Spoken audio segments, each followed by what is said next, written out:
Here is the video review for FansToys. I believe it's FT12, Grenadier, their version of Bombshell, that old G1 Insecticon. And just a quick look behind the scenes of some of these test shot video reviews. Because his packaging isn't ready yet, he's not shipping out. This is not the final production version that I'm aware of, but I mean, like, I can't imagine them changing anything because this is super solid. But because packaging doesn't come, he came with just a little Ziploc baggie full of accessories. So we'll show you what those are real quick. He comes with, obviously, his robot mode gun, which we'll get to when we get to robot mode. He comes with a full set of more G1-esque insect legs. The front legs aren't quite as posable. They don't have all the joints, but it's got more of a G1 look. You get the two front legs, middle legs, and back legs, all depending on how you want to display them. Personally, I like the more bug-like, insect-like legs that came attached to him, so I haven't screwed these on yet. And I may not. But it's nice that they include those in case you want more of a G1 looking figure.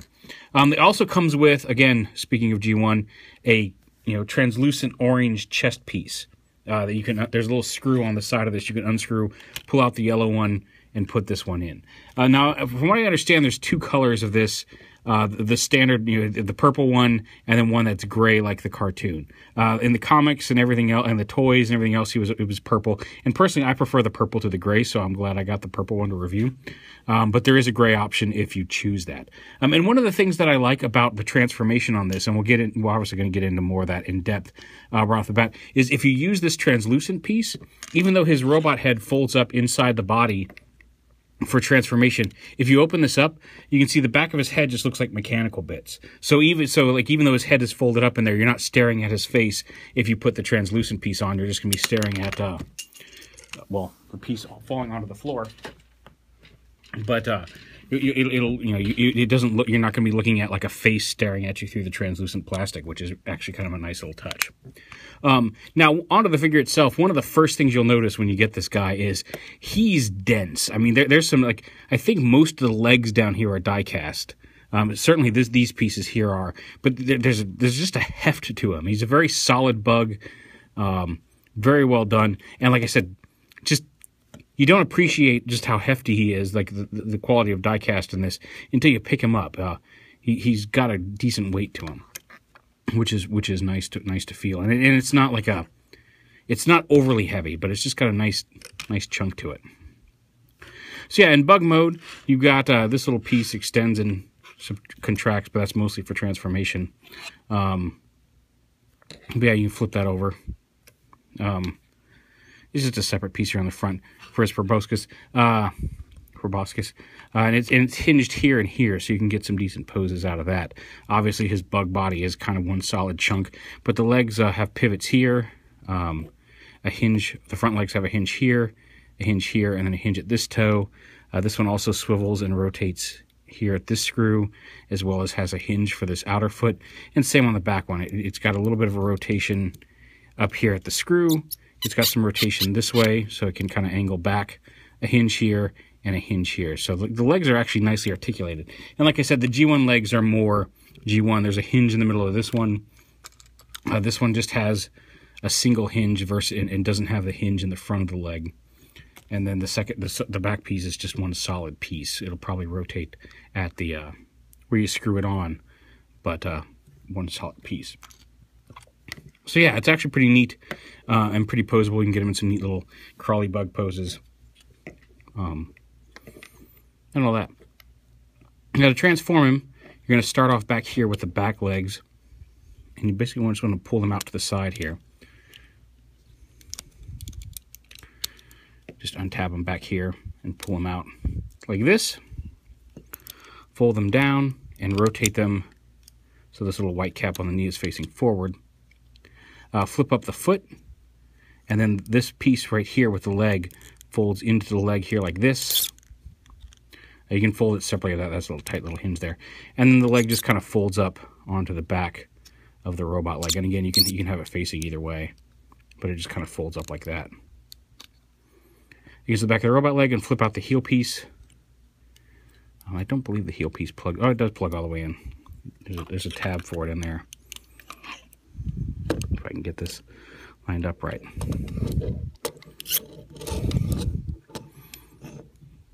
Oh, maybe not. I'm not sure what that tab is for then. Because it looks like it would fit in that slot up there, but it's just off by a little bit. Okay, maybe I was wrong on that. But you fold that back, and actually that would support it better anyway. So yeah, you fold that back, and same over here. Fold this inner piece in, fold the leg up, back against the back of the leg, flip the heel piece back, and there's his legs done. The upper body gets a little tricky because there's a little kind of gate on his back, and that'll make sense here in a minute. So the insect legs are on a separate piece from the arms. You pop those up and bring that whole leg assembly up. And same over here. There's a little tab that clips in right there. So lift those up and out of the way. Fold his arms out on the hinges. Now his arms have a rotation at the shoulder. This gold piece can also rotate around as well. You can kind of see that rotating up there. I don't know how much effect. We've got a shoulder piece there. I don't know what the benefit of having that piece rotate is, but it is there. Now, so the gate I was talking about, this little piece right here, you pull this piece back, which reveals his head, and then you want to split this piece in half for a minute, just kind of out to the sides. Because when you rotate and obviously open up his chest cavity, and this piece plugs in up here in the front, and will plug in again when we rotate him all the way around. Then you rotate this part down and fold, collapse the gun and fold it up like this. And then again, these two tabs, just like it did on the front piece, will tab into his chest right here, just like that, and lock it in place. And these tabs, actually, you got to get this out of the way first. But this assembly actually folds kind of back up into his body, like that. And then it folds up behind the gun. And like I said, you got to manipulate these pieces a little bit while you're doing it to get it to fold around. But it actually folds up, there you go, folds up under the gun and pegs back into his back like that. And then the gun sits on the outside. So it gives him a real solid body. Like all the mechanism is in there, so it's not even a hollow core. If you open it up, you can see he's got all that, stuff filling in his chest, and then it allows the gun to sit right up against his body, and there's no hidden flaps back here. Well, they are hidden, but there's no sticking out flaps back here, which is nice. And once that's done, these pieces, you bring them in, and you want to kind of bend this piece back a little bit like that, because there's a little tab here on the underside of this. You can kind of see it right there under my finger. That's going to tab in right here under the gun. So you bring that back and in and tab that into the back. There we go. This side's a little harder to get bent properly, but bring it in and then tab it into the back there. Come on. You in? Oh, it is tabbed in. Okay. I just didn't feel a click. And then the legs, you can do whatever you want with. If you want to have them kind of coming up over his shoulders, you can do that. I like to just kind of fold them up along his back. Kind of compact and hide them in there, and then fold the legs down kind of over that. Just like that. But it's entirely up to you. You can position those however you want, but everything's locked in place. And there you have Bombshell in robot mode. And you can lift his little head version of the proboscis gun up. And there he is in robot mode. Let's see if I can't get this down a little bit. Not quite so bright. There we go. And like I said, you can swap this piece out for a translucent clear chest piece if you want. And again, you're not going to see any technical, you're not going to see you're just going to see some material behind it. You're not going to see the obvious gun or any transformation pieces, which is kind of cool. The gun itself, it has the little tabs on the handle, much like Bad Cubes, except it actually goes in pretty easy. You just open up his hand, slide it in like that, put the tab on, close it up, and his fist can close all the way around the tab and hold his gun. And like I said, and again, he's actually a really solid, nice figure here in robot mode. He's got, like I said, he's got some of the shoulder articulation, and again, you can rotate if you want his arms to go up. You can rotate those yellow bits with the shoulder assembly in them, so you can give him some articulation that way as well. He's got a rotation joint here at the shoulder. He's got a hinge outward, an outward hinge there right here. He's got a bicep swivel. He's got dual hinged elbows at the top of the elbow as well as at the bottom. He does have wrist swivels, and the fingers do open. Again, they're all one solid piece, but the fingers do open on the hands. His head is on a ball joint. Again, a little limited due to the pauldrons here, and his little gun goes up and down.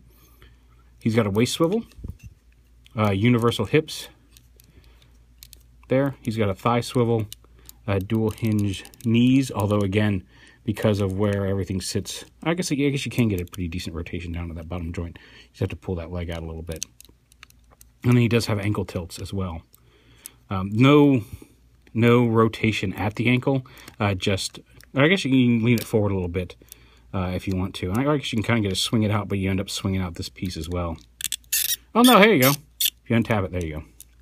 Although again, it's mostly designed for the ankle tilt here because of this tab back here. But yeah, so you can get him in a good array of wide stances. He's very well supported. And again, the die cast, there might be some in the chest, although this feels like it might just be plastic. The die cast might be mostly here in the lower legs. But again, it doesn't feel off. Like, it doesn't feel like, oh, a plastic figure with metal legs. It's just a good, solid, quality feeling action figure, which is nice.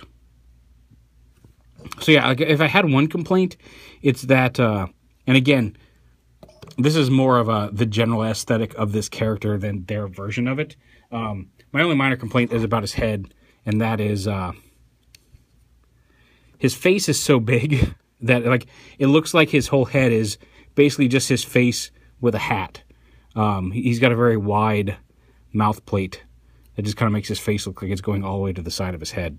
Although, again, that's kind of Bombshell's head design versus anything wrong with the FansToys design of it. But yeah, I'm very impressed with this. It's a good, solid figure. It looks nice. It looks like Bombshell. It looks very G1 Bombshell in both modes. I love his bug mode. I've always loved Bombshell's bug mode. It's hard to go wrong. You have to really mess up Bombshell's bug mode for me to not at least enjoy Bombshell for his bug mode. So yeah, that's good. His robot mode is very nice. The purple's a really nice, shiny purple. The die cast is really well done and nice. The purple accents here. Overall, the colors are very good. I may swap out this chest plate at some point, just because I do think I prefer the translucent orange to the yellow. But you can leave it yellow if you want. And again, there is a gray version with gray here instead of purple on the robot. Just a real quick size comparison. I had a whole bunch of stuff to bring in, so I didn't bring in a lot of extra stuff. But just to give you an idea, there he is with the Combiner Wars Voyager Optimus. So he's a little bigger than an average deluxe size figure these days. More complex, and like I said, certainly more hefty because of the die cast in his legs. But a good, solid effort from FansToys. This is a great Bombshell.